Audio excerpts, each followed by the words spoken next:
Well, it's that time of the month again when CNBC TV and Grant Thornton's monthly deal tracker gets us all the details about what's transpired in the M&A and private equity space during the period. So, May turned out to be a mixed bag. There was strong M&A momentum, but the private equity space saw a slowdown in investments and decline in deal growth. For more on that, I'm now joined by Raja Lahiri, partner at Grant Thornton in India, who is with me right here in the studio. Hi, Raja. Thanks for joining in. My first question to you, M&A is strong still, but there is a significant decline that we are seeing in cash flows. What's the reason for that?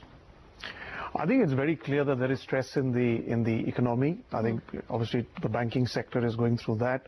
I think cash is king. I think that's a clear motto that is coming up. And clearly you will see distressed assets getting sold, and obviously companies with strong balance sheets, of course, acquiring.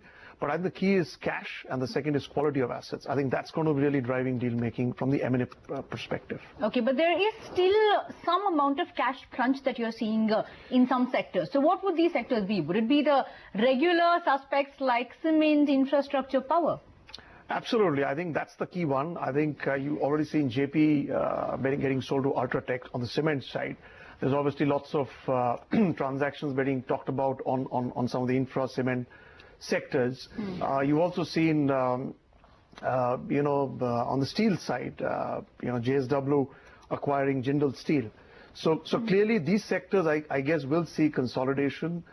Companies which will be cash starved, will be stressed on the balance sheets, will clearly look to exit. And I think that's going to be the trend in some of these sectors. Okay, so if you remove JP, if you remove the JSW JP deal, if you remove the heavy consolidation deals, is the overall M&A scenario looking slightly tepid?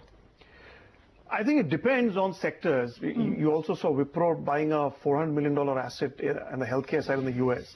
So clearly sectors like tech, pharma, etc., I think are actually very bullish. You already see Dr. Reddy's buying out assets in the US, Sun Pharma always being acquisitive.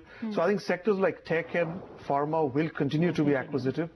I think depends on the sectors, I would say. By when do you think we'll see some kind of a pickup when you look at the consolidation in the banking space? Because government has stepped up its effort to look at consolidation and to increase the consolidation, but we still haven't seen, say, for the private sector open up. There are still deals that are out there, but we aren't seeing many deals go through. So do you expect the banking sector to also open up now?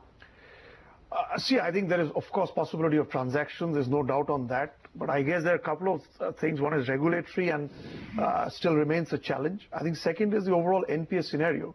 So unless there are specific quality assets, I think banks will also be fairly prudent and conservative to kind of to make big bucket acquisitions. Okay. Lastly, private equity, of course, as you said, has seen a decline in this particular month. So what's the reason for that? And is that a sign of things to come? Wherein private equity players, they have been fairly conservative when it comes to investment. But could that be a sign of things to come in the next 1 year? See, if you look at private equity, it's a little different play. Private equity, you saw last year, a lot of e-commerce companies got huge amount of funding. Yes. I think we've clearly seen that slow down this year. And I don't think it's going to suddenly take an uptick quickly. So I think the slowdown will continue. However, saying that, I think you also saw Blackstone picking up emphasis, close to more than $500 million transaction. So I think larger private equity funds, buyout transaction is a trend which will continue to take off. I think e-commerce has already seen a slowdown. I think is not going to suddenly pick up in a hurry. However, companies like you also saw Lenskart kind of getting funding, etc. So I think it's going to be a mixed bag. Saying that, I would also like to say that there was a huge exit for private equity. Yokohama kind of KKR exited after Yokohama acquired ATG Tires for $800 million, etc. So I think mixed bag. Quality deals will always get funded, but overall e-commerce looks quite tepid at the moment. So would you say that the kind of e-commerce burst, the increase in valuation, the bubble that we were seeing for a very long time in the middle, say anywhere between 6 to 9 months, would you say that that bubble has burst now? I really don't want to comment on the bubble, on the valuations and stuff like that, but I think fundamentally there is clearly a focus on profitability. I think that's the overall kind of focus. And I think venture funds will continue to focus on that and just not funding.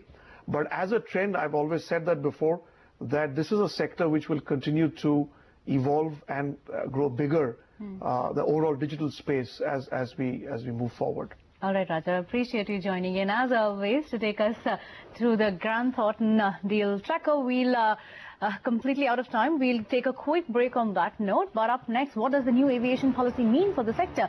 Amber, the way of KPMG, will help us understand the fine print. Stay tuned for that.